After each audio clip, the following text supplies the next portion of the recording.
भगवद गीता महाभारत के भीष्म पर्व का एक महत्वपूर्ण हिस्सा है, जिसमें भगवान श्री कृष्ण और अर्जुन के बीच का संवाद होता है। युद्ध के मैदान में अर्जुन अपने कर्तव्यों को लेकर संशय में पड़ जाता है और तब भगवान श्री कृष्ण उसे जीवन, कर्तव्य और धर्म के बारे में गहन ज्ञान देते हैं। गीता के 700 श्लोकों में जीवन के सभी पहलुओं पर शिक्षाएं दी गई हैं। यहाँ गीता का सार प्रस्तुत है। भगवान श्री कृष्ण ने अर्जुन को सिखाया कि इंसान को अपने कर्तव्यों का पालन बिना किसी फल की इच्छा के करना चाहिए। कर्म ही धर्म है। फल की चिंता छोड़कर मनुष्य को अपना सर्वश्रेष्ठ प्रयास करना चाहिए। कर्म करना हमारे हाथ में है, लेकिन उसका परिणाम हमारे नियंत्रण में नहीं होता। भक्ति के माध्यम से कोई भी भगवान को प्राप्त कर सकता है। ईश्वर में पूरी निष्ठा और समर्पण के साथ आत्मसमर्पण करना ही भक्ति योग का मार्ग है। जब हम अहंकार और मोह से मुक्त होकर भगवान के प्रति प्रेम और भक्ति भाव रखते हैं, तब हम सच्चे मार्ग पर होते हैं। शरीर नश्वर है, लेकिन आत्मा अमर और अविनाशी है। ज्ञान योग में आत्मा के सत्य को समझना और उसे जानना महत्वपूर्ण है।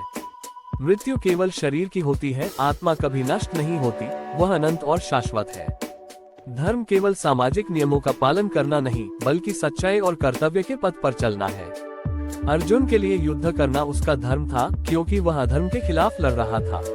श्री कृष्ण ने समझाया कि अधर्म के खिलाफ खड़ा होना हर व्यक्ति का कर्तव्य है। सुख दुख, लाभ हानि, जय पराजय में संभाव रखना चाहिए। जीवन में विपरीत परिस्थितियां आएंगी, लेकिन इनसे विचलित हुए बिना अपने मार्ग पर अडिग रहना चाहिए। जो इंसान समता का भाव रखता है, वह सच्ची शांति और मोक्ष प्राप्त करता है। हर व्यक्ति का अपना कर्तव्य होता है और उसे उसका पालन करना चाहिए। अर्जुन का कर्तव्य था क्षत्रिय के रूप में धर्मयुद्ध करना। अपने स्वधर्म को निभाने में ही मनुष्य का सच्चा कल्याण है।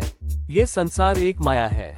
इंसान मोह, लोभ और अहंकार में फंसकर अपने असली कर्तव्यों से दूर हो जाता है। माया से मुक्ति पाने के लिए हमें आत्मज्ञान की आवश्यकता है। श्री कृष्ण ने अर्जुन को निष्काम कर्म, भक्ति और ज्ञान का मार्ग दिखाया। उन्होंने बताया कि जो भी मेरे प्रति पूर्ण निष्ठा और समर्पण के साथ आता है, उसे मैं अपनी शरण में लेता हूँ और सभी दुखों से मुक्ति दिलाता हूँ। गीता का मूल संदेश यही है कि जीवन में कर्तव्य का पालन, समता का भाव और भगवान में पूर्ण समर्पण ही सच्चा मार्ग है। आत्मा अजर अमर है और इस जीवन का उद्देश्य मोक्ष की प्राप्ति है।